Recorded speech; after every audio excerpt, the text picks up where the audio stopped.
டெல்லியில் 4 மணிக்கு கூட்டியிருக்காங்க. கூட்டிகிட்டு 2% வாங்கின உங்களுக்கெல்லாம் 6 மந்திரி வேணுமா? எவ்வளவு ஆசை பாருங்கள். 2% செல்வாக்கு இல்லை உங்களுக்கு தமிழ்நாட்டில். தொண்டர்களே இல்லையா உங்கள் கட்சியில்? வெறும் தலைவன் தான் சுற்றிக்கிட்டு இருக்கீங்க. இதில் இடையில ஒரு தடவை ஒரு பார்லிமெண்ட்டு தேர்தலில் நின்று மன்னக்கவுனாங்க கன்னியாகுமரியை தவிர. 2% ஓட்டு வாங்கிட்டு 6 மந்திரி வேணுமா? 65 சீட்டு வேணுமா? விஜய் ஏமாறுவாரான்னு தெரியல. அவன் டிஎம்கேனா 35க்கு மேலே கொடுக்க முடியாது, இருந்தால் போடான்ட்டாங்க. அதனால் விஜய்க்கு சொல்கிறேன், காங்கிரஸை நீங்கள் சேர்த்துக்கங்க. 55 சீட்டு 65 சீட்டு 6 மந்திரின்னு சொல்லி ஏமாந்துடாதீங்க. செல்வாக்கே இல்லாத ஒரு கட்சி காங்கிரஸ். எந்த தொகுதியிலையும் அவங்களுக்கு டெபாசிட் கிடைக்காது, கன்னியாகுமரி இதை தவிர, மாவட்டத்தை தவிர, நாகர்கோவில் கன்னியாகுமரி தவிர எங்கும் அவர்களுக்கு டெபாசிட்டு கிடைக்காது. அதனால் காங்கிரஸ் வந்தாலும் கூட 35 சீட்டு 2 மந்திரி 3 மந்திரி, அதை விட எப்படி சொல்லணும்னா மந்திரிகள் எண்ணிக்கையெல்லாம் எப்படி கேட்கணும்னா எம்எல்ஏ ஜெயிச்சுட்டு எத்தனை எம்எல்ஏ உங்கள் கையில் இருக்காங்களோ அதுக்கேற்ற மாதிரி மந்திரியை கேட்கணும். ஜெயிக்கிறதுக்கு முன்னாடியே 6 மந்திரின்னா என்ன அர்த்தம்?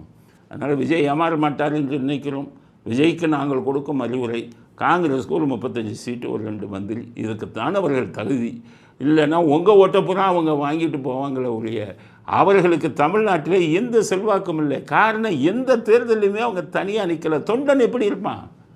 தொண்டன் எப்போ வருவான்? நம்ம கட்சி பதவிக்கு வரும், நமக்கு சீட்டு கொடுப்பாங்கன்னு தானே இருப்பான். சீட்டு காங்கிரஸில் எப்படி கொடுக்கப்படும்? எல்லாம் டெல்லிக்கு ஓடிடுவாங்க. ராகுல் காந்திட்டையும் சோனியா காந்திட்டையும் ஜோதிமணி ராகுல் காந்திகிட்ட சொல்லி உடனே ஒரு சீட்டை வாங்கிடுவார். இங்கே இருக்கிறவங்க பூரா ஒவ்வொருத்தருக்கும் ஒரு கோஷ்டி, இங்கே தங்கபாலுக்கு ஒரு கோஷ்டி, அழகிரிக்கு ஒரு கோஷ்டி, இது மாதிரி ஒவ்வொருத்தருக்கும் முதல்ல ஈவிகே சிலங்கம் இருந்தார், அவர் ஒரு கோஷ்டி, அக்பர் அஹமதை பிடிச்சி வைப்பார், சோனியா காந்தியோட பிஏவை, இப்படி ஒவ்வொரு காங்கிரஸ்காரங்கன்னா அங்கே ஒரு மத்திய காங்கிரஸ் மத்திய இதில் ஒரு ஆளை பிடிச்சி வச்சுருப்பாங்க.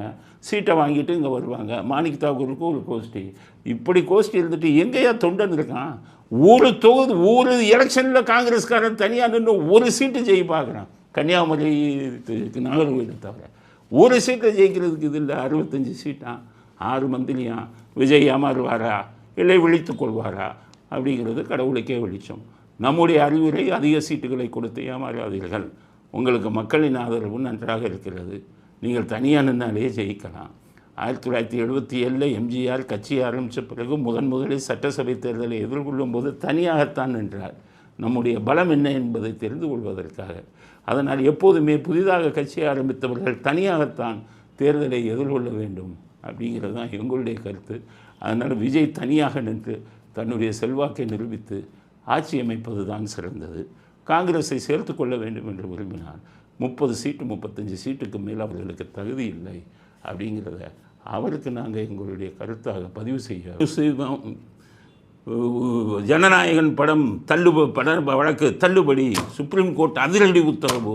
அப்பா எவனும் போய் ஜட்ஜ்மெண்ட்டை படிக்கிறதில்ல, ஒரு வெறுக்கும் சட்டம் தெரிகிறதில்ல, பெரிய டிவி வச்சு நடத்துறீங்க. யாரையும் போய் படித்து பார்த்தீங்களா? உங்களுக்கு புரியாது, வழங்காது, எல்லாம் அறவரை. சட்டம் தெரிஞ்சோன்னு நடந்தது என்னன்னு சொல்கிறேன். இது ஜனநாயகன் படத்துக்கு எதிரான தீர்ப்பு அல்ல, அதை புரிஞ்சுக்கங்க. என்னென்னு கேட்டிங்கன்னா, சென்சார் சர்டிஃபிகேட் கொடுக்கணும்னு சொல்லி தாவேகா இது தயாரிப்பாளர்கள் சார்பில், ஜனநாயகன் படத்தின் தயாரிப்பாளர்கள் சார்பாக வழக்கு தொடரப்பட்டது உயர்நீதிமன்றத்தில். பிடி ஆஷா கொடுங்கன்ட்டாங்க சர்டிஃபிகேட். சொன்ன ஒன்று 1/2 மணி நேரத்தில் உதயநிதி ஏற்பாடு பண்ணி முருகன்ட்ட சொல்லி சென்சார் போர்டில் பிரச்சனையை இது பண்ணுங்கன்னு சொல்லி 1/2 மணி நேரத்தில் அப்பீல் பண்ணாங்க பிஜேபின்னு சொல்கிறேன். நீங்களும் முக்கியத்துவத்தை இழந்து விடுவீர்கள். உங்களுக்கு விழுகிற ஓட்டு கூட இந்த முருகன் இந்த மாதிரி தமிழிசை இவங்கள மாதிரி ஆளுனால உங்களுக்கு விழுகிற ஓட்டு கூட விழுகாமல் போயிடும். புரிஞ்சுக்கங்க. பிஜேபிக்கு உங்களை விட்டும் எல்லாம் ஒதுங்கிடுவாங்க. 1/2 மணி நேரத்தில் அப்பீல் பண்ணாங்க. மனசாட்சி இல்லைல்ல. முருகனை பிடிச்சா முருகனை பிடிக்கிற ரொம்ப ஈஸி, நிறையா வழி இருக்குது. ஏன்னா முருகனை வழக்கறிஞராக இருந்து எனக்கு தெரியும். அவர் இன்றைக்கி மந்திரியாக இருக்கிறதுனால நாங்கள் பொருட்படுத்த மாட்டோம். அவர் வழக்கறிஞராக சாதாரணமாக சுற்றிக்கிட்டு இருக்கும்போதெல்லாம் எனக்கு தெரியும். அதனால் அவர் தவறு செய்தால் தப்புன்னு தானே சொல்லுவோம். இதில் சதித்திட்டம் செஞ்சது அவர். 1/2 மணி நேரத்தில் அப்பீல் பண்ணாங்க. உடனே ஸ்டே கொடுத்துட்டாங்க ஹைகோர்ட்டில். என்னென்னா ஜனநாயகன் படத்துக்கு சென்சார் சர்டிஃபிகேட் கொடுக்கணும் அப்படிங்கிறது நிறுத்தி வைக்கணும்னு கொடுத்துட்டாங்க. ஆனால் மெயின் பெட்டிஷன் மனுவில் எந்த ஆர்டரும் போடல உச்சநீதிமன்றம். இடைக்கால தடை 20ஆம் தேதி விசாரிப்போம்னாங்க. நீங்கள் 20ஆம் தேதி வரை வெயிட் பண்ணணும்ல.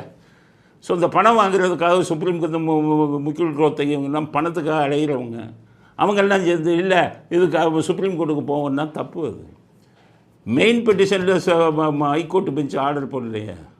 பொங்கல் லீவெல்லாம் வந்ததுனால 20ஆம் தேதின்னு சொல்லியிருந்தாங்க. அதற்குள் சுப்ரீம் கோர்ட்டில் இவர்கள் சார்பிலே வழக்கு தொடரப்பட்டது.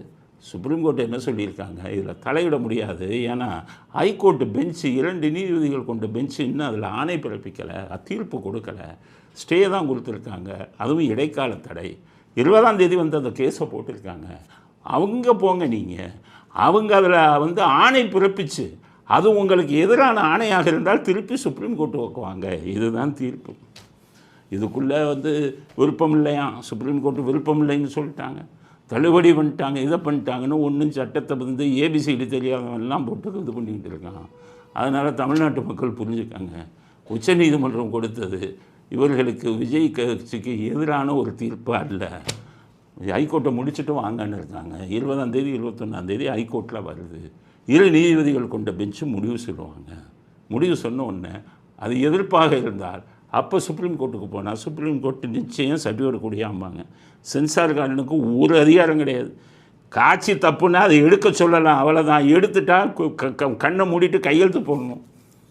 இல்லைன்னா நாளைக்கு பதில் சொல்லணும். ஒவ்வொரு அதிகாரியும் வீட்டுக்கு போயிடுவான். சும்மா எல்முருகன் பேச்சு கேட்டு போனால் எல்லாம் வீட்டுக்கு போயிடுவீங்க. அதனால் சுப்ரீம் கோர்ட் தீர்ப்பு விஜய்க்கு எதிரான தீர்ப்பு அல்ல. 21ஆம் தேதி ஹைகோர்ட் இதை விசாரிக்கும்போது அதில் நீதி கிடைக்கும். அப்படி நீதி கிடைக்காத பட்சத்தில் திரும்ப உச்ச நீதிமன்றத்துக்கு போனால் அங்கே சர்டிஃபிகேட் கொடுத்துட்டு மாதிரி வேலை பண்ணலான்னு தான் சொல்லுவான். அதனால் இது எதிரான தீர்ப்பு அல்ல. திமுக தரப்பிலே இதை வதந்தியாக பரப்புகிறார்கள் அப்படிங்கிறத அடுத்த கட்ட பதிவாக பதிவு செய்ய விரும்புகிறோம். அடுத்தது காங்கிரஸ் கூட்டம் நாளைக்கு